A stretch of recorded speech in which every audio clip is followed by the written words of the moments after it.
valleys. These are the highlands, the backbone of New Guinea. The fertile highlands are the most populated area of New Guinea, and yet they were unknown to the outside world until Australian gold prospectors ventured there in the 1930s. In the course of a few decades, the people of these highlands and valleys have been profoundly changed by Christianity and modernization. Yet many aspects of traditional life survived, particularly among the Mendi, a people of the southern highlands. This film, shot in 1981, is an account of the Mendi's ancestral way of life.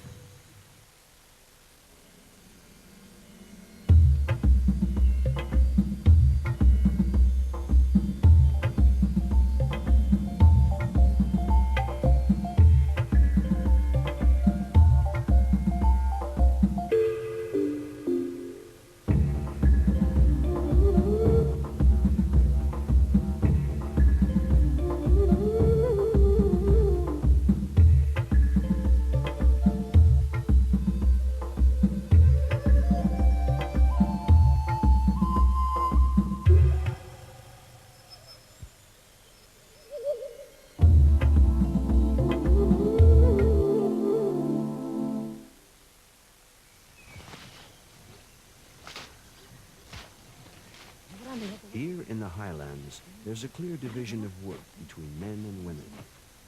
Women plant, weed, and harvest. Men go to war, organize the village's ritual life, and ensure communication with the ancestral spirits on which the welfare of the living depends.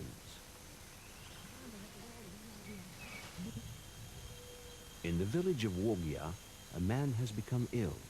He suffers from a stomach pain and a high temperature. At this altitude, it cannot be malaria. As there's no obvious cause for this mysterious illness, the sorcerer suspects that the spirit of the ancestors, the spirit called the Tim, may be responsible.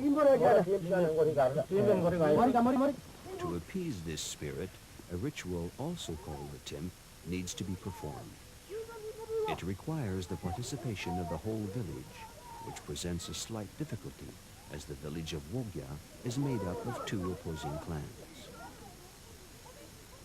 One of the elders is going to ask the other group to join in the ceremony.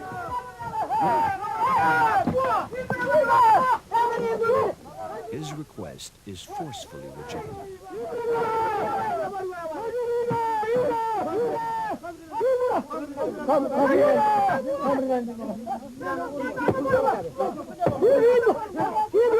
Second attempt. Young men bring the sick man forward, shouting, "Cure this man. What are you doing to him? Join the temple, he will die." Things quiet down when they manage to grab the elder of the opposite group. The ritual will now be performed. But not quite yet. The agreement of the two parties is not enough. The Timp is a complex ritual, and no one knows it in its entirety. Different pieces of knowledge must be combined. The men of Wogia have to purchase the knowledge they lack from a neighboring village.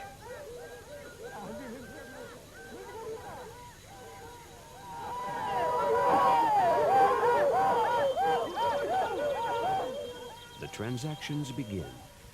Hina, mother of pearl shells, a traditional currency, are offered to the men of the neighboring village. The amount offered is not enough. 5 axes need to be added.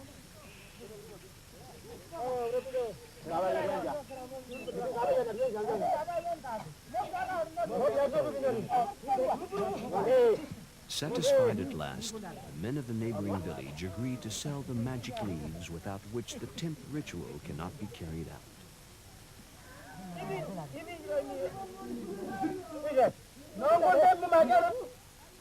At sunset, the inhabitants of Wogia go to a hut built in the secrecy of the jungle. It's the Tumblan house, the house of the spirits. It has 2 doors, one for each of the village clans.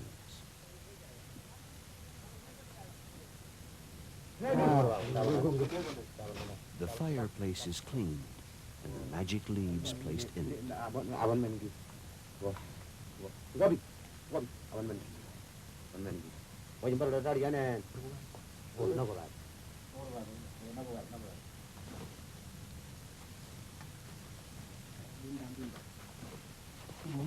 A man has been chosen from each clan to carry out the ritual, which starts by lighting a fire.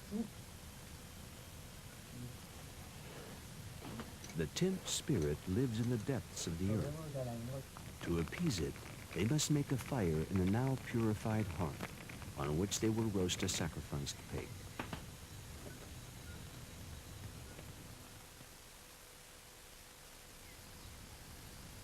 In the early morning, a set of rocks are brought to the hut. These porous limestone rocks are linked to the clan's founding ancestors and are used in most of the clan's rituals. The largest stone will represent the Timp spirit.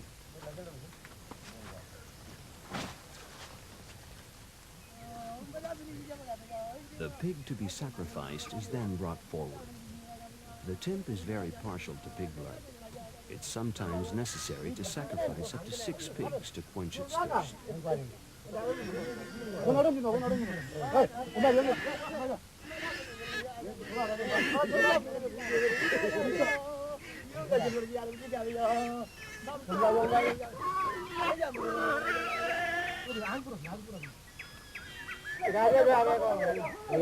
of the pig is poured on the stone for the Timp spirit to drink. Only when it's satisfied will the sick man begin to get well.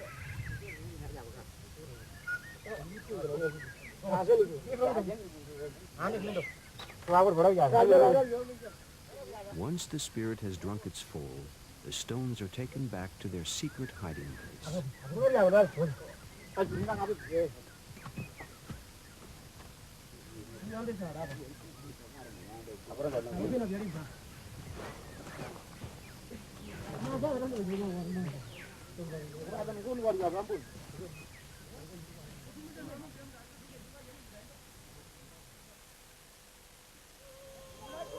Performing the ceremony was the opportunity to initiate new members to the Timp ritual.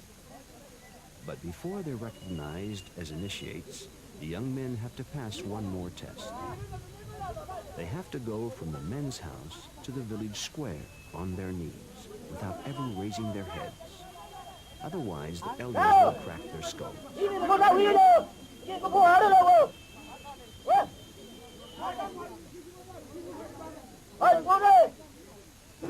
Their heads still lowered and hidden under leaves, they proceed to the house of the spirits.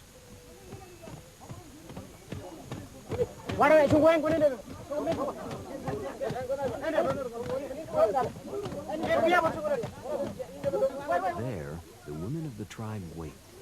Some have painted their faces with the mask of the spirit's wife. Each of the young men must enter through the door of the clan he belongs to.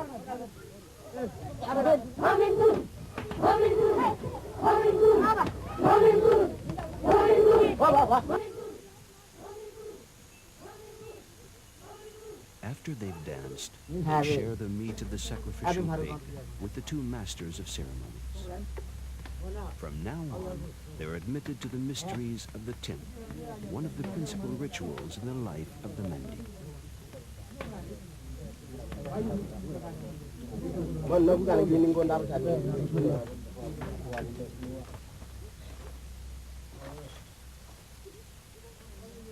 The clean lower jaw of the pig will join those from previous sacrifices on a shelf. The power and prestige of the House of the Spirits depend on the number of bones displayed.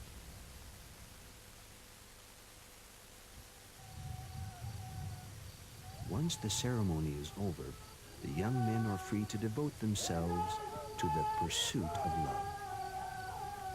In their best finery, they go to the neighboring village where they woo the girls with what they call the turning head, a courtship ritual practiced across the whole region.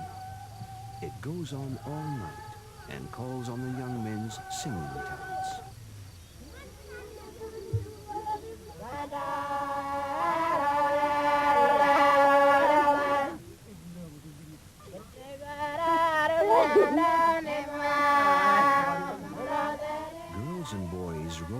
faces against each other, forehead to forehead, cheek to cheek, rubbing their noses to the rhythm of the song. The lyrics may be improvised or taken from the common repertoire, but the tone is always the same, nasal and monotonous.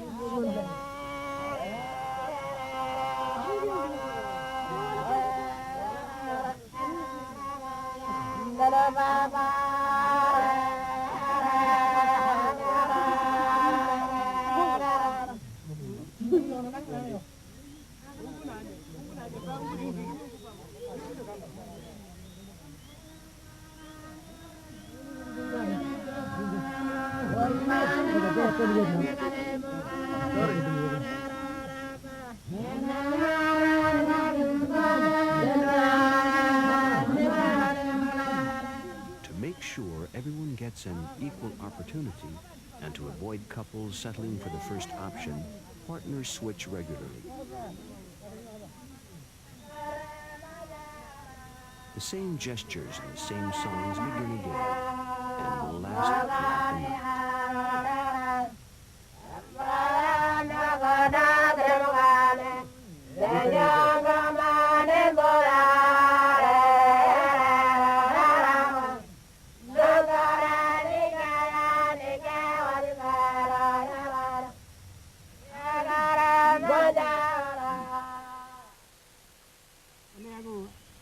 When a romance becomes serious, the young man's father goes to ask for the hand of the girl.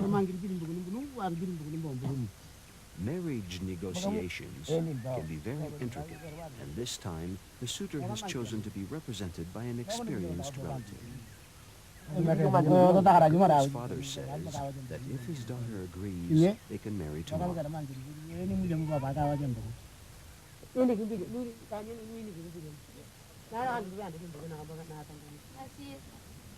A family council has been called in order to try and persuade the girl to agree to the marriage.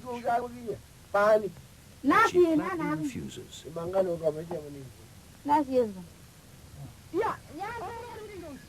As the girl's elder brother intervenes, the family reunion threatens to turn into a brawl. In fact, the anger is simulated. It's a sort of collective game.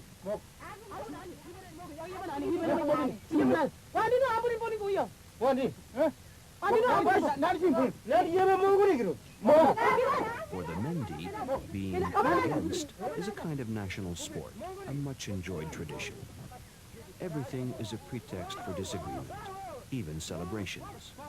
And in this case, the purpose of this good-natured confrontation is to increase the bride wealth.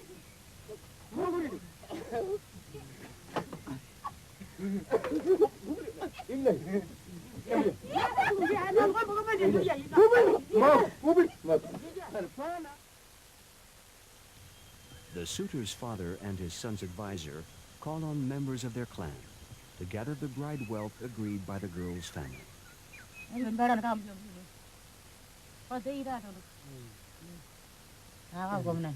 It will be paid mainly in kina and pigs.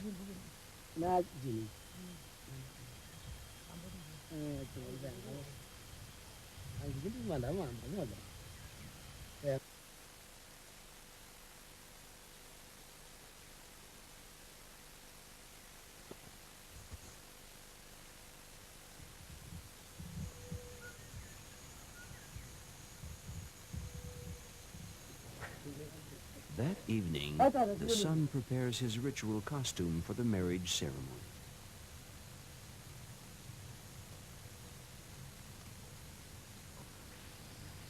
Now the kina and some of the pigs are displayed for the approval of the girl's relatives. The bride-to-be also arrives with some pigs that will be offered by her relatives to her future husband's family.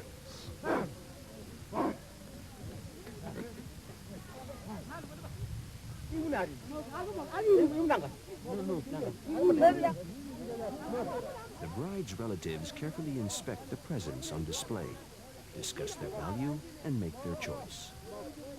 Every one of them, parents, brothers, uncles, and cousins, will receive their share.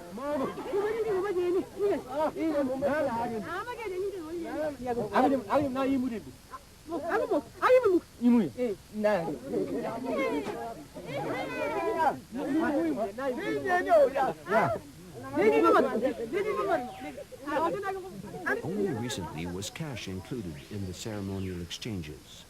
The bride wealth can easily exceed $1,000.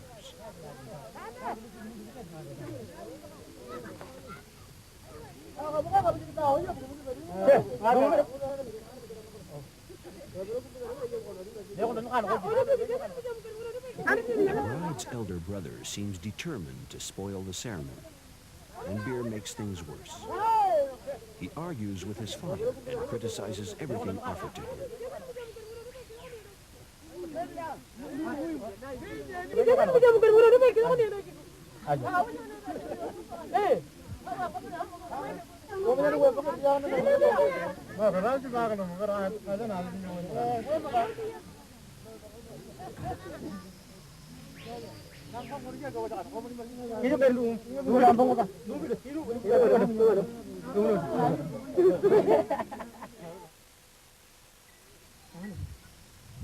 Everybody finally agreed, and a few days later, the time has come to proceed with the ceremonial exchange. The bride is getting ready. The black paint is a mixture of coal and oil extracted from a tree that grows near Lake Kutubu in the south of Mendi country. To this unique custom, the brides of the region owe their nickname, Black Brides of Mendi.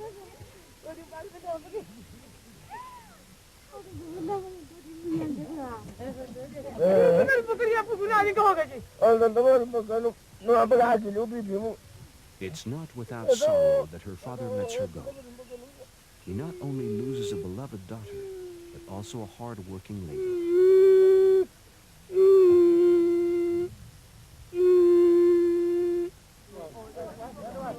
Covered in black and wearing a large net as a nuptial veil, the bride makes her entrance. One by one, she receives the presents and distributes them among her relatives.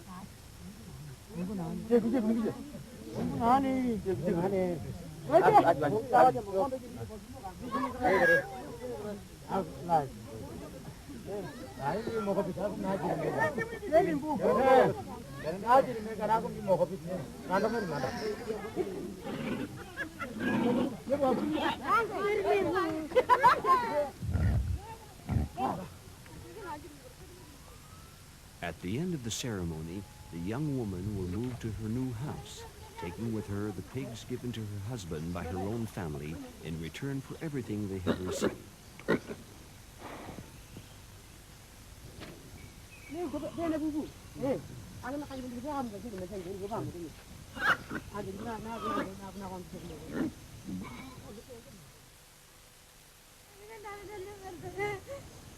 The couple will, however, have to wait before consummating their marriage.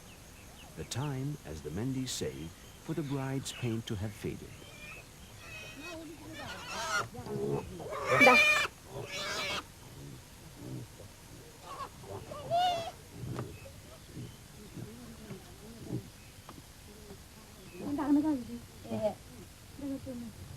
In fact, the young man has not yet finished paying the bride wealth. He has to complete it with minor presents, small pigs, ornaments, money. In the best case, this will take around 10 days. In the worst, a month.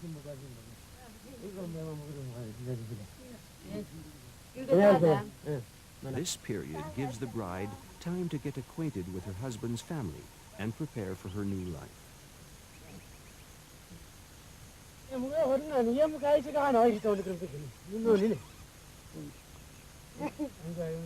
It's also a trial period for the young couple. The Mendi wisely consider that if a marriage is to break up, it had better happen before the bride wealth is fully paid. It will then be easier to return it, as tradition demands.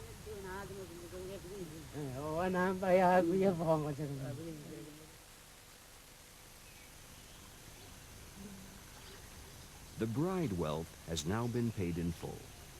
The young woman rubs off the last traces of black paint. She is now entitled to act as a wife and take her place in her husband's family. Until now, she was treated as a guest and prevented from taking part either in domestic or farming work.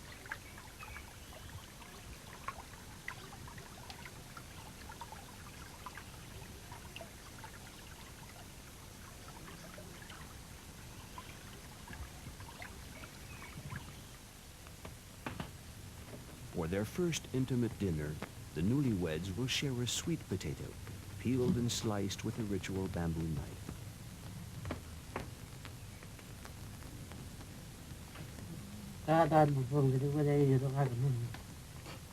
Tonight, the marriage will finally be consummated.